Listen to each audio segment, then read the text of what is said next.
ठीक है, हम लोगों ने बहुत सारा तो पढ़ लिया है और बहुत सारा हम लोगों को पढ़ना बाकी है। तो अब ध्यान से देखेंगे, मैंने सर से बात भी कर ली है, वो जो मैं आपको बता रहा था कि भाई क्या बोलते हैं उसको, कि जो प्रपोजिशन वाला पार्ट है तो वो हम लोग यहीं पे क्लास में पढ़ेंगे, तो डोंट वरी अबाउट दैट। वो भी हम लोग यहीं पे स्टार्ट करेंगे, वो आपको अलग से कुछ नहीं पढ़ाया जाएगा। मैंने आपको बताया था मैथ्स में आपके प्रपोजिशन है, वो प्रपोजिशन हम लोग यहीं पढ़ेंगे, ठीक है। चलिए, अब मैं आपको चीजें सिखाऊं तो सिखाने के लिए आप ध्यान से समझेंगे। एक पार्ट आएगा ट्री ग्राफ का, उस ट्री ग्राफ को भी आपको पढ़ना पड़ेगा थोड़ा सा। अब समझो, इधर समझना पहले तो। अब आज की बात, मैंने आपको कल बोला था मैट्रिक्स और ग्राफ वाला मेरे को बताना है फंक्शन में कैसे हो रहा है। तो बार बार फंक्शन में मैंने एक वर्ड यूज किया है और उसका नाम है एरो डायग्राम। बार बार मैंने ग्राफ में एक वर्ड यूज किया है और उसका नाम है एरो डायग्राम। एरो डायग्राम क्या होता है वो देखो। जैसे एक फंक्शन है, ये ऐसा, ठीक है, ये कोई फंक्शन है मेरे पास, और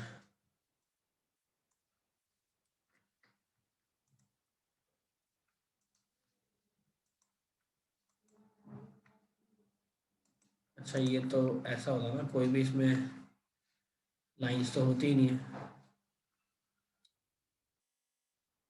लाइंस जाने से कोई कोई बात नहीं, चलो। ये फंक्शन है ऐसा, एफ। टॉपिक तो यही है ना, देखो टॉपिक तो ये है ना, टॉपिक का नाम नहीं पता। मैट्रिक्स एंड ग्राफ रिप्रेजेंटेशन, ये हमारा matrix and graph representation of, ठीक है। और एरो डायग्राम तो हम लोगों ने पहले ही पढ़ रखा है। एरो डायग्राम तो हमको पता ही है क्या होता है, ये एरो डायग्राम ही है। मान लो इस सेट में 1 2 3 4 और 5 ये दे रखा है, और इधर दे रखा है, मान लेते हैं ABCDEF G और H, ये दे रखा है। तो ये सेट ए है, ये सेट बी है, दोनों सेट है। अब अब क्या हो रहा है वो समझो। जैसे मान लो 1 की कनेक्टिविटी ए है, मतलब सी से है।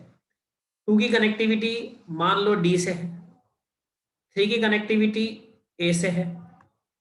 4 की कनेक्टिविटी मान लो एफ से है। और 5 की कनेक्टिविटी मान लो जी से है। ये कनेक्टिविटी है, तो अभी एक फंक्शन है। और कैसा फंक्शन है ये? 1 to 1 फंक्शन है। कैसा फंक्शन है ये?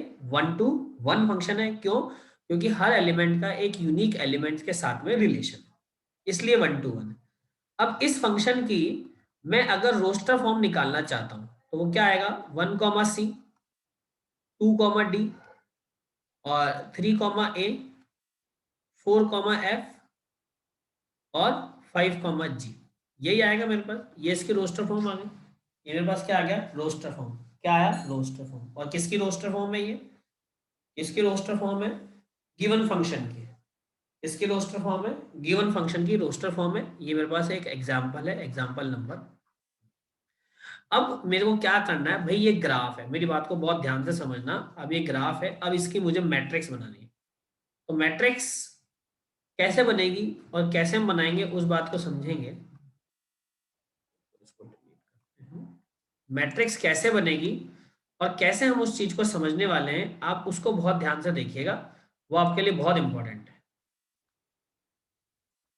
ठीक। वो आपके लिए बहुत इंपॉर्टेंट है, matrix representation of the given function. वो कैसे होगा matrix representation? That's the important point, that's the important point. ये हमने इसको इस तरीके से सबसे पहले एक मैट्रिक्स फॉर्मेट में लिख दिया, ठीक है। अब इस मैट्रिक्स में आपको क्या करना है? इस मैट्रिक्स में यहाँ पे तो ऐसा एस्ट्रिक लगा के छोड़ देना है, और जो भी ए सेट होगा वो ए सेट हमेशा इधर आएगा, और जो बी सेट होगा, जो बाद में लिखने वाले नंबर है, वो इधर आ जाएंगे। वो हमने इधर लिख दिया। तो ए सेट में एलिमेंट है 1 2 3 4 और 5। तो हम इसको लिख सकते हैं 1 2 3 4 और 5। और बी सेट में एलिमेंट है ए से लेकर एच, तो A B C D E F G और एच, ये मैंने एलिमेंट लिख दिए। जब एलिमेंट लिख दिए हैं तो आप क्या करो, इन एलिमेंट की एक मैट्रिक्स बना दो, एलिमेंट से इनको सेपरेट कर दो। तो मैंने इनको सेपरेट किया, देखो मैं एक मैट्रिक्स बना रहा हूँ, ध्यान से समझना मेरी बात को। मैं एक मैट्रिक्स बना रहा हूँ,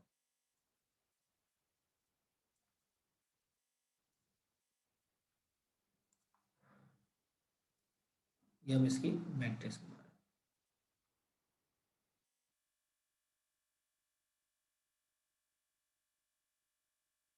ये लीजिए, ये हमने इसकी मैट्रिक्स बना दी, कोई दिक्कत नहीं। अब ऐसे ही वर्टिकल लाइंस भी हम लोग इसमें बना देते हैं, ताकि होगा क्या, ये चीज़ें थोड़ी सी ना कॉम्प्लिकेट सा दिखना बंद हो जाएगा और इजी सा हम लोगों को विजिबल हो पाएगा।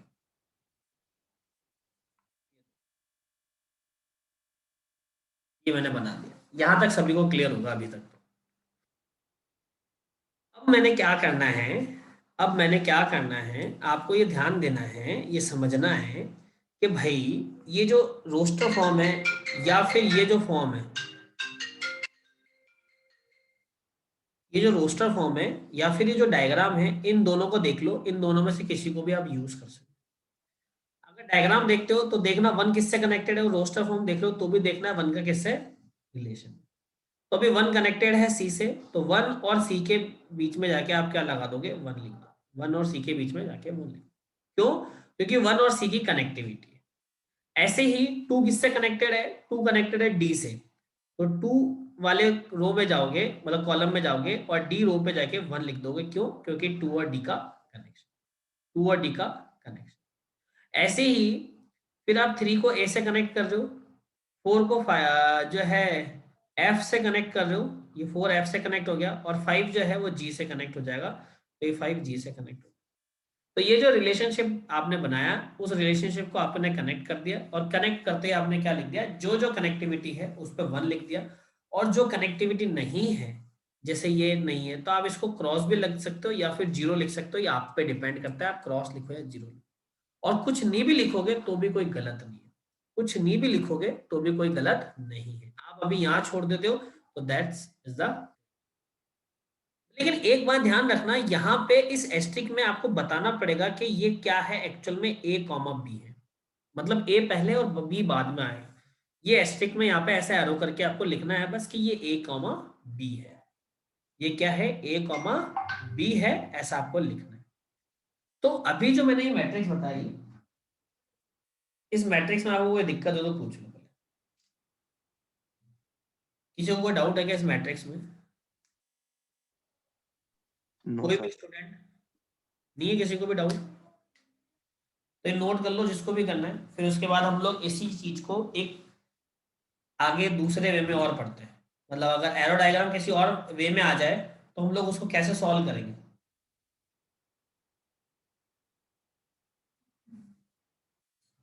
कर लिया सभी ने नोट, जिसको नोट करना था?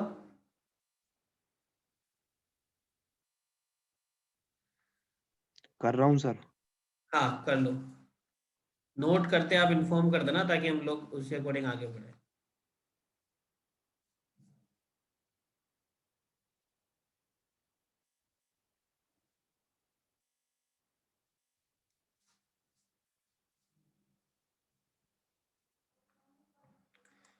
तो ये आपके पास क्या है भाई, matrix representation of the function है। सर हो गया। हो गया बेटा? ठीक।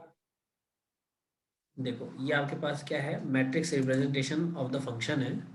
अब आपको क्या करना है, जैसे मान लो कि जो एरो डायग्राम है, मैं एक नया एग्जांपल लेके समझा रहा हूँ, एग्जांपल नंबर 2। क्या होता है, कभी कभी ऐसा भी डायग्राम दिया होता है कि 1 2 3 4 और 5, और ये ऐसे दिया होता है।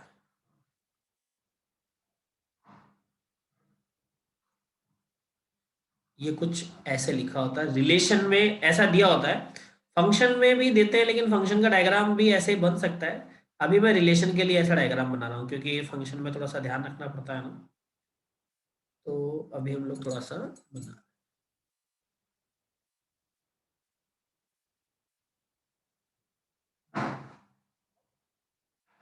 ये लीजिए, ये कुछ ऐसा है। और आपको बोल दिया कि भाई इसका जो है आ, आप क्या बनाए, मैट्रिक्स बनाओ, मैट्रिक्स फॉर्म में इसको रिप्रेजेंट करो। तो मैट्रिक्स फॉर्म में रिप्रेजेंट करना कोई बड़ी बात नहीं है, मैट्रिक्स फॉर्म में रिप्रेजेंट हो जाएगा ये इस तरीके से इसकी हमने एक मैट्रिक्स बनाई है। ये देखिए, इस तरह से इसकी एक मैट्रिक्स बन गई है, ये बन गई है मैट्रिक्स। और मैंने बताया आपको क्या करना है, यहाँ पे आपको एस्टेरिक लिखना है, और जो भी नंबर है वो नंबर आप यहाँ और यहाँ लिख देंगे। तो अब नंबर तो, अगर अभी जैसा मैंने पहले बताया है ना, अगर ऐसा कोई डायग्राम गिवन होता तो मेरे को वहां पे पता होता कि दो सेट हैं अलग अलग, दोनों सेट में अलग अलग एलिमेंट्स हैं, और पहले सेट के एलिमेंट को मैं लिख देता और दूसरे सेट के एलिमेंट को लिख देता, तो मैं इनका रिलेशन बता पाता। लेकिन यहाँ पे तो कोई दूसरा एलिमेंट लिखे ही नहीं है, यहाँ पे तो 1 2 3 4 5 ही लिखा है बस। तो इसका मतलब ये हुआ, अगर यहाँ पे अलग एलिमेंट नहीं लिखे हैं, यहाँ पे सिर्फ 1 2 3 4 5 लिखे हैं बेटा, तो इसका मतलब ये हुआ कि दोनों सेट्स में एलिमेंट्स जो हैं वो सेम है। इसका मतलब ये हुआ कि दोनों सेट्स में एलिमेंट्स जो हैं वो सेम। तो दोनों सेट्स में अगर एलिमेंट सेम है, दोनों सेट्स में अगर एलिमेंट सेम है, तो हम यहाँ पे दोनों जगह एलिमेंट भी क्या लिख देंगे, सेम लिख, 1 2 3 4 और 5। ऐसे ही 1 2 3 4 और 5। बात समझ में आ रही है? अब क्या करें, इस पे एक मैट्रिक्स फॉर्म बना दीजिए कि मैट्रिक्स के फॉर्मेट में दिखने लग जाए।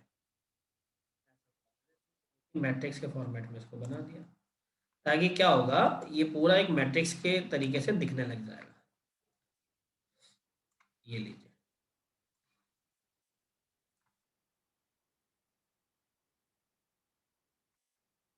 ये आ गया मैट्रिक्स के फॉर्मेट में।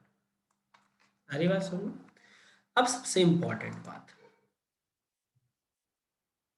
आप क्या करेंगे, एक एक को पकड़ेंगे। जैसे 1 है, तो ये एरो निकल के वापस कहाँ पे आ रहा है, 1 पे आ रहा है। तो कहने का मतलब क्या हो गया, 1 का रिलेशन 1 से ही हो गया। तो अब आप क्या कीजिए, आपने यहाँ पे देखो इस एरो को लिखा है A, B, एस्ट्रिक को, ये तो पता ही है सभी को। अभी लास्ट वाले क्वेश्चन में क्या बोला था मैंने कि ए इधर वाला है और बी जो होता है वो इधर वाला होगा। तो आप ऐसे भी बोल सकते हो, और या फिर आप ऐसे भी बोल सकते हो कि ये जो वैल्यूज लिखी है वो ए की है, और ये जो वैल्यूज हैं वो बी की है। वो कुछ भी कर सकते हैं, मतलब किसी भी वैल्यू को कहीं पे भी लिख सकते हैं, ऐसा कोई कंपलसरी नहीं है कि ऊपर ए ही आएगा और जो है साइड में बी आएगा, ऐसा कोई कंपलसरी नहीं है। आप ऊपर बी को भी लिख सकते हो और साइड में ए भी लिख सकते हो, ये हमारे पे डिपेंड होता है कि हम क्या चाह रहे हैं, ये हमारे पे डिपेंड है, गलत कुछ भी नहीं। अभी मैंने ए इधर माना है, ठीक है, और पिछले वाले क्वेश्चन में मैंने ऊपर वाले को ए माना था। तो उससे हुआ क्या है, मैंने दोनों ही टाइप के एग्जाम्पल्स आपको करवा दिए, है ना। अब देखो, जैसे इसमें क्या हो रहा है, ये एरो जहां से निकलता है वो होता है रूट पॉइंट, और जहां पे जाता है वो होता है डेस्टिनेशन पॉइंट। तो अगर अभी मैं इस रिलेशन या फंक्शन की मैं रोस्टर फॉर्म बनाऊं, तो क्या होगा, वैल्यू 1 से निकली है और वापस एरो 1 पे आ गया है, तो 1, 1 इसका एक रिलेशन बन गया है, इसका मतलब 1, 1। दूसरा देखते हैं, 1 से निकला है और 5 पे चला गया है, तो रूट डेस्टिनेशन 1 हो गई है, मतलब रूट 1 हो गया, डेस्टिनेशन इसकी 5 है, तो मतलब जो रिलेशन है वो 1, 5 तो ऐसे ही सबसे पहले 1, 1 बना, तो 1, 1 पे 1, और 1, 5 बना है, तो 1, 5 पे मैंने लगा दिया है 1।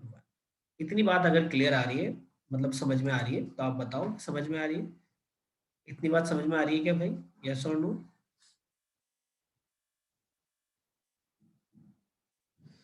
हाँ, मैंने बताया ना धर्माज्ञा कि पिछली बार ए ऊपर था और इस बार हमने ए साइड में ले लिया है।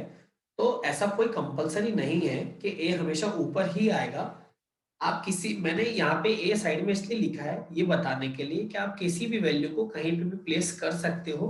बस हमें समझ में आना चाहिए कि हम क्या कर रहे हैं, है ना? हमें समझ में आना चाहिए, हमें अंडरस्टूड होना चाहिए चीजें। अभी आपको क्लियर है क्या धर्माज्ञा? Yes sir. ठीक है। अब समझो दूसरी बात क्या है कि वापस 1 से निकले और 3 पे जा रहे हैं। तो 1 से निकल के हम 3 पे जा रहे हैं। अब और तो कोई 1 से कहीं पे नहीं जा रहे ना, या कहीं पे जा रहे हैं गाइस? और तो कहीं से हम लोग 1 पे नहीं जा रहे हैं ना। हमारी चीज अब तो क्लियर हो गई है। मतलब 1 वाला पार्ट तो खत्म हो गया है। अब आप आ जाओ 2 वाले पार्ट पे। तो 2 वाले पार्ट पे क्या हो रहा है, एक एरो निकल रहा है कि 2 से निकल के वो वापस 2 पे ही जा रहा है। 2 से निकल के वो वापस 2 पे ही जा रहा है। दूसरा एरो 2 से निकला और वो 1 पे गया। 2 से निकल के वो 1 पे चला गया।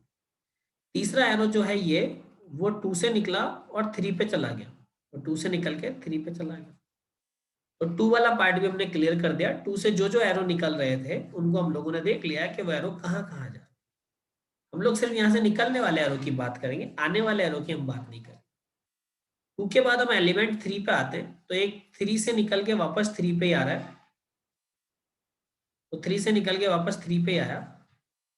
और 3 से निकल के वो एक 4 पे भी जा रहा है। मतलब 3 से निकल रहा है और 4 पे जा रहा है। तो 3 से निकल रहा है और 4 पे जा रहा है, बाकी कहीं नहीं जा रहा। 3 से और दूसरा कोई एरो नहीं निकल रहा। तो अब हम आ जाते हैं 4 पे। तो एक बंदा 4 से निकल के 4 पे ही आया है, ये आ गया। और 4 से एक और लाइन निकल रही है। तो ये 4 से निकल के 5 पे जा रहा है। ये 4 से निकल के 5 पे। और 4 से कुछ एरो नहीं निकल रहे हैं तो मैंने और नहीं छेड़े हैं। 5 से 3 एरोज निकल रहे हैं, 3 लाइनें निकल रही है। एक लाइन 5 से निकल के 2 पे जाती है। तो 5 से निकल के 2 पे जाती है, तो 5 और 2 पे मैंने मन लगाया। दूसरी लाइन यहाँ पे 5 से निकल के 3 पे जाती है, तो मैंने 5 और 3 पे लगाया। और तीसरी लाइन 5 से निकल के 4 पे जाती है, तो मैंने 5 और 4 पे लगाया। तो बताओ ये वाली बात आपके दिमाग में क्लियर है क्या या नहीं है? मतलब इसमें अगर कोई डाउट है तो पहले आप वो पूछ लो मेरे से। ये मैंने क्या किया है, ये मैंने इसको इस तरीके से ग्राफ को मैट्रिक्स में रिप्रेजेंट किया है। Graph to matrix conversion. Graph to matrix conversion. तो अभी बताओ यहां तक वाली बात आप सभी को क्लियर है क्या? यस और नो? समझ में आया नहीं यस है? सर। समझ में आ गया सभी को? तो एक टॉपिक है ग्राफ और मैट्रिक्स रिप्रेजेंटेशन। तो उसमें मैंने ग्राफ से मैट्रिक्स बनाना सिखा दिया। अब इसी टॉपिक को मैं उल्टा कर लेता हूँ। मान लो एग्जाम में ग्राफ दे दे और आपसे मैट्रिक्स पूछे, तो वो तो हमने पढ़ लिया कि ग्राफ दे दे तो मैट्रिक्स कैसे बनेगी। लेकिन एग्जाम में मान लो मैट्रिक्स दे दे और ग्राफ बनाने को बोल दे, तो कैसे बनाएंगे वो समझे।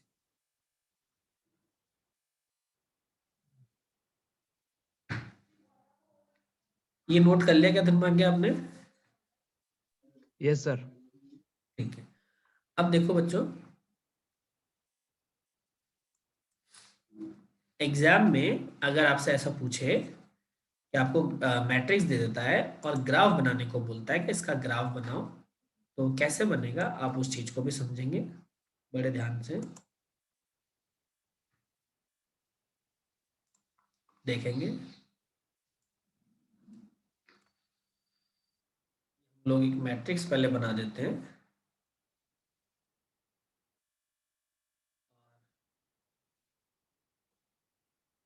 ये हमारा एग्जाम्पल नंबर 3 है कि how to convert matrix in the form of graph. यहाँ पे मैंने एस्ट्रिक लिखा, यहाँ पे लिखा मैंने 1 2 3 4 5 6 और 7। ठीक है। और समझने के लिए मैंने इधर लिख दिया ए स्मॉल लेटर में। आप चाहो तो 1 2 3 4 5 भी लिख सकते हैं, वो डिपेंड है क्वेश्चन क्या दे रहा है। क्वेश्चन जो दे रहा है हम लोग उसी पे बात करें ना, अपनी मर्जी से कुछ नहीं करें। तो मान लीजिए क्वेश्चन ने अभी दिया 1 2 3 4 5 अरे ये ज़्यादा हो जाएगा, चलो कोई बात नहीं, फिर भी लेना तो है ही, तो ऊपर 6 तक लिख दिया तो उधर भी लिखेंगे 1 2 3 4 5 6 और 7। ठीक है, अब हम लोग थोड़ा सा एक ग्राफ बना लेते हैं।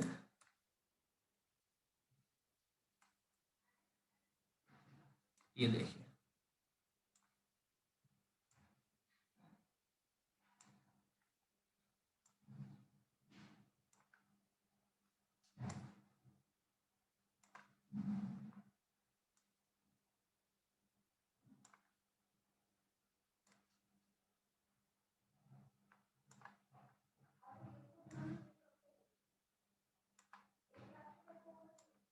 ये लीजिए,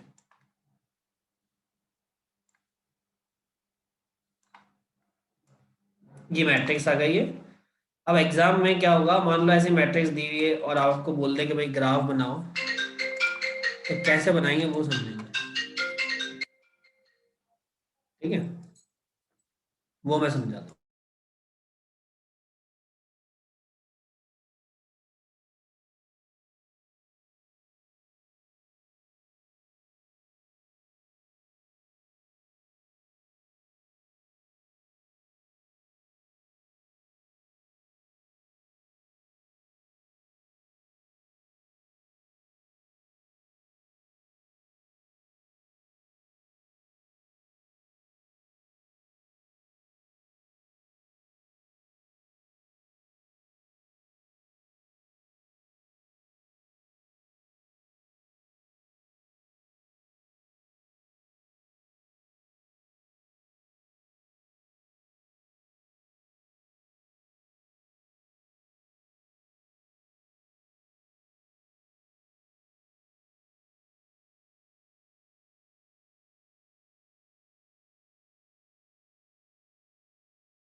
ये बात क्लियर है भाई सभी को? देखो यहाँ पे क्या होता है, दो दो मेथड है, दो मेथड है सॉल्व करने के, मेथड वन मेथड टू, ये क्वेश्चन दिया हुआ है। अब इसमें लिखा है ए कॉमा बी, तो मतलब ये ए चला गया ये बी चला गया, ऐसा लिखा है मान लो। अब मेरी बात को समझना बच्चों ध्यान से, अगर मैट्रिक्स दी गई है, अगर मैट्रिक्स दी गई है, क्या बोला मैंने, अगर मैट्रिक्स दी गई है और ग्राफ आपको बनाना है, तो दो तरीके से ग्राफ बना सकते हो। पहला तरीका ये, दूसरा तरीका ये, है ना, दो पैटर्न है। लेकिन अभी इसको फंक्शन नहीं बोलेंगे, फंक्शन अगर लिखा हुआ है तो फंक्शन हो जाएगा, वरना रिलेशन लिखा हुआ तो रिलेशन हो जाएगा, बात ध्यान रखिए। अब कैसे सॉल्व होगा वो समझो। ये इधर वाला सेट ए है तो मैंने लिख दिया, इधर वाला सेट बी है मैंने लिख दिया, दोनों ए और बी के एलिमेंट लिख दिए। अभी वन का कनेक्शन किससे, टू से, तो वन को किससे कनेक्ट कर दोगे, टू से। ये वन किससे कनेक्ट हो गया, टू से। फिर वन वाली लाइन में देखो वन किससे कनेक्ट है, थ्री से, तो वन का कनेक्शन किससे हो गया, थ्री से। रुको इसको मैं स्ट्रेट फॉरवर्ड में लाइंस में बनाता हूँ, वो ज्यादा इजी रहेगा। हाँ, तो कलर भी चेंज कर लेते हैं, ठीक है। वन का कनेक्शन किससे है, टू से है, तो ये वन का कनेक्शन टू से हो गया, ठीक है। फिर उसके बाद वन का कनेक्शन किससे है, थ्री से है, तो वन का थ्री से हो गया। फिर वन का कनेक्शन किससे है, सिक्स से है, तो वन का कनेक्शन सिक्स से। ये बात क्लियर है। फिर उसके बाद क्या है, टू का कनेक्शन वन से, उसके बाद क्या है, टू का कनेक्शन किससे है, वन से, तो ये टू का वन से बन गया। फिर टू का कनेक्शन किससे है, फोर से है, तो टू का कनेक्शन फोर से हो गया। फिर टू का कनेक्शन किससे है, सिक्स से है, तो टू का कनेक्शन सिक्स से हो गया। ये देखो, ये टू का कनेक्शन सिक्स से बन गया, है ना। अब दूसरी चीज, थ्री का कनेक्शन किससे है, टू से, तो आप थ्री का कनेक्शन किससे बनाओ, टू से। और थ्री का कनेक्शन फाइव से है, तो थ्री का कनेक्शन आप बनाओ फाइव से। फिर थ्री का कनेक्शन किससे है, सेवन से, तो थ्री का कनेक्शन बनाओ सेवन से। फिर उसके बाद आपको बोला फोर का कनेक्शन है थ्री से, तो फोर का कनेक्शन बनाओ थ्री से। फिर फोर का कनेक्शन सिक्स से, तो ये फोर का कनेक्शन सिक्स से, है ना। फिर आप बनाएंगे फाइव का कनेक्शन वन से, तो ये फाइव का कनेक्शन बनाया मैंने वन से। फिर फाइव का कनेक्शन बनाया मैंने फोर से, तो ये फाइव का कनेक्शन बनाया मैंने फोर से। फिर फाइव का कनेक्शन बनाया हमने सिक्स से, तो ये फाइव का कनेक्शन बनाया हमने सिक्स से। ये लीजिए, ऐसे ही सिक्स और सेवन का बनाना है। तो बताओ आप इसको आगे पूरा कर सकते हो क्या, यस और नो भाई? Yes sir. ये एक रिलेशन हो गया, फंक्शन तो हुआ नहीं, तो मैनी टू मैनी का रिलेशन है ये तो। अब इसी चीज को अगर मैं यहाँ पे इस मेथड टू में अप्लाई करना चाहूँ, तो देखो वन का रिलेशन टू से है, तो मैं कलर चेंज कर लिया है, तो वन का रिलेशन टू से बन गया। फिर वन का रिलेशन थ्री से है, तो वन का रिलेशन थ्री से चला गया। फिर वन का रिलेशन सिक्स से है, तो वन का रिलेशन सिक्स से चला गया, ये एरो बनाना है। फिर टू का रिलेशन वन से है, तो ये टू का रिलेशन वन से आ गया। फिर टू का रिलेशन फोर से है, तो टू का रिलेशन आपने ये फोर से बना दिया। फिर टू का रिलेशन सिक्स से, तो टू का रिलेशन ये सिक्स से आ गया, ठीक है। थ्री का रिलेशन टू से है, तो ये थ्री का रिलेशन टू से है। थ्री का रिलेशन फाइव से है, तो ये थ्री का रिलेशन फाइव से है। और थ्री का रिलेशन सेवन से, तो ये थ्री का रिलेशन सेवन से। ऐसे ही फोर का रिलेशन थ्री से, तो ये फोर से निकल के एरो थ्री पे जाएगा। फोर का रिलेशन सिक्स से है, तो ये फोर का रिलेशन ये सिक्स से चला गया, है ना। ऐसे ही फाइव का रिलेशन वन से है, तो अब ये फाइव वन पे चला जाएगा, देखो ऐसा। फाइव का फोर पे चला जाएगा, ये फाइव का फोर से हो गया।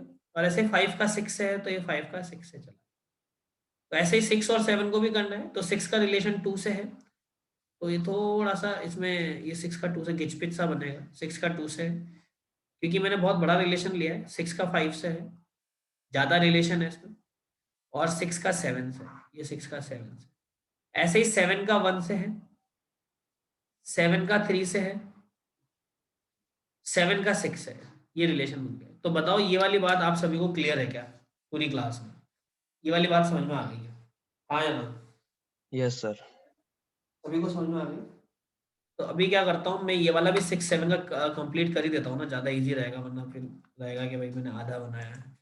इधर 6 का रिलेशन 2 से है, एक मिनट रुको,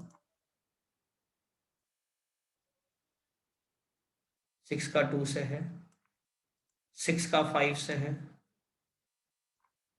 6 का 7 से है,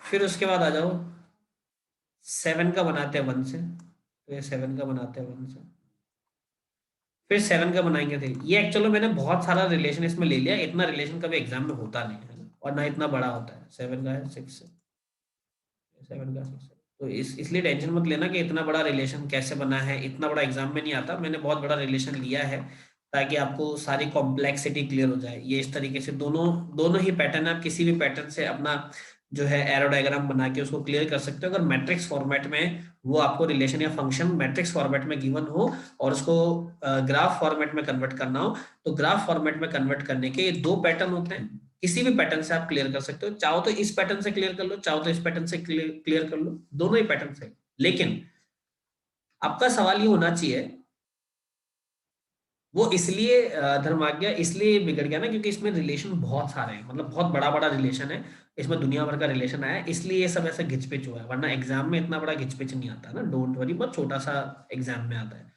देखो मेरा मेरा समझाने का पॉइंट ऑफ व्यू है कि ये और ये दो मेथड है, तो क्या हमेशा ही हम दोनों मेथड में से किसी भी मेथड को यूज कर सकते हैं या कोई स्पेसिफिक केसेस हैं जब मेथड 1 और मेथड 2 को यूज किया जाता है?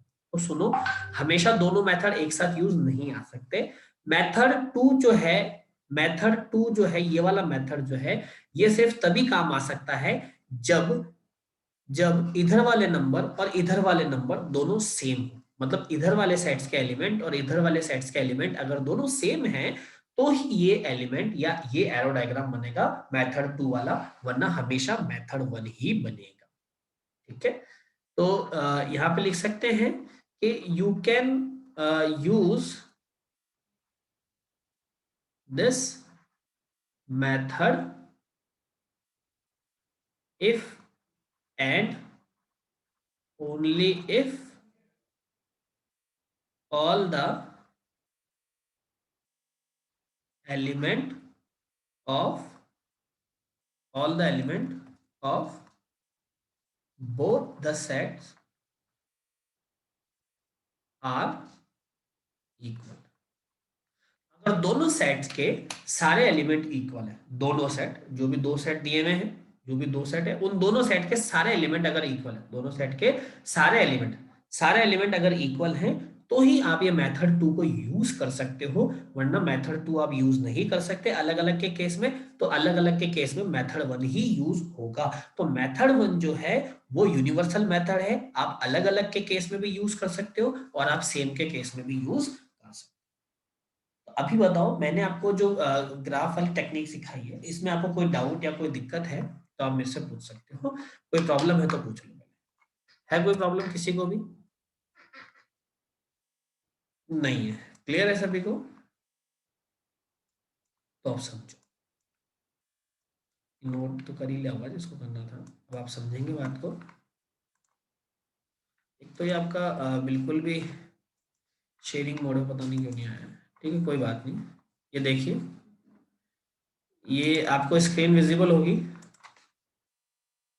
स्क्रीन में ये मैंने आपका सिलेबस ओपन कर लिया है और इस सिलेबस में बच्चों, इस सिलेबस में आप ध्यान दीजिए, मैंने आपको जो पढ़ाया वो ये पढ़ाया है। यहाँ देखिए, ये टॉपिक है matrix representation and digraph of function. ये मैंने आपको पढ़ाया। मैंने आपको क्या पढ़ाया? Matrix representation and digraph of function. तो मैट्रिक्स रिप्रेजेंटेशन और डायग्राफ ऑफ फंक्शन ये मैंने आपको पढ़ा दिया है। तो अभी यहाँ तक की कहानी सबको क्लियर है ना भाई? हम लोग मीटिंग ऑफ कर सकते हैं अगर आपको सब चीज समझ में आ गई है आज की तो, और अगर कोई डाउट है तो आप पूछ सकते हो भाई। समझ में? ओके, ऑल क्लियर है? ठीक है, वेरी गुड। तो थैंक यू सो मच।